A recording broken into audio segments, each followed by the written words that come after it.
formation of brown color. So 12 is to 3 is to 1. I hope this is clear to you. Now let's compare for a minute.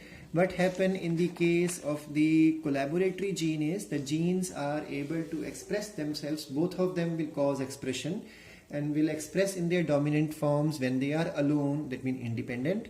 And when dominant forms are present together, another type of phenotype will come. So that means R will form rose, P will form P, R and P in dominant will form walnut, and all smalls will form single. So 4 phenotypes were there. Now in the case of collaboratory genes, what we understood was that the recessive gene of the complementary gene, that means small c, complementary gene is written as capital C or small c. So small c will not allow the expression of the color producing gene. So color producing gene is P.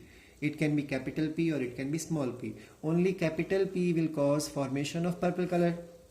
But in this case, as long as small c remains there, color will not be produced, or you can say white color is a default color that would be produced. So we learned today the reason behind it, that there are 2-step reactions involved. First step is controlled by gene C. It can be capital C or small c. Second step is controlled by capital P gene or small p gene. And the ratio came out to be 9:7. Because in this case, recessive form of complementary gene is epistatic on the color producing gene. That's why it is called as recessive epistatus. Now in this, what we learned is that inhibitory gene is the dominant, inhibitory gene in its dominant form is epistatic over the color producing gene. So color producing gene is for the coat color of the dog. Capital B will form black color, small b will form brown color, capital I will cause the inhibition, small I is not effective. So that's why the ratio came out to be 12:3:1. Now let's understand another type of expression, and that is the duplicate genes. Now there are some genes, again 2 genes will be there. I've mentioned it here clearly. So it's interaction between 2 genes that will cause the production of same phenotype. So whether they are present alone, whether they are present together, they will cause the same expression. So you can see here, when capital T is written along with capital B, D, same expression.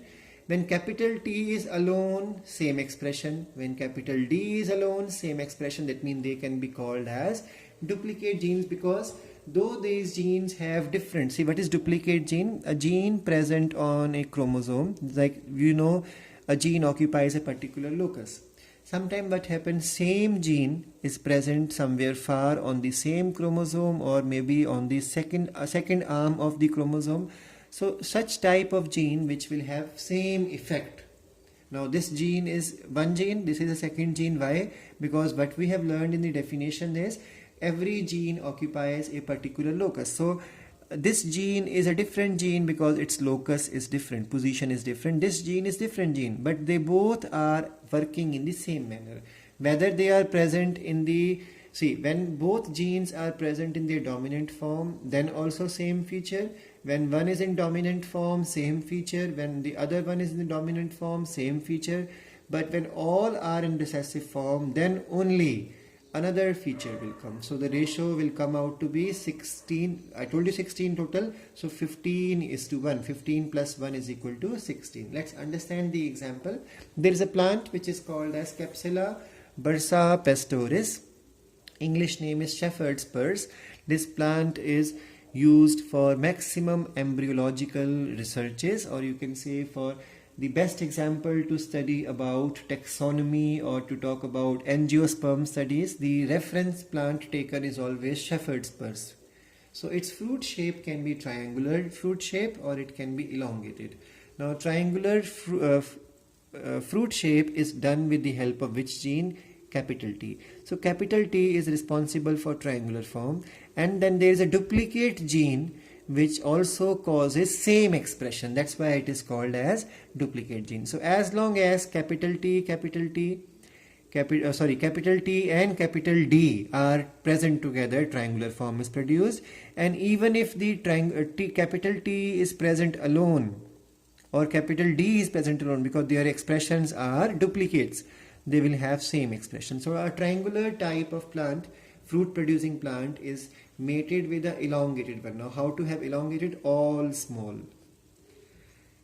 So in the next generation, it will be a triangular form, capital T, capital T, small t, capital D and small d. Now again gamete formation will be there, and you will find that all of these 15 are going to have same expression, triangular shape. Only one is going to be elongated. Reason, these genes are duplicate.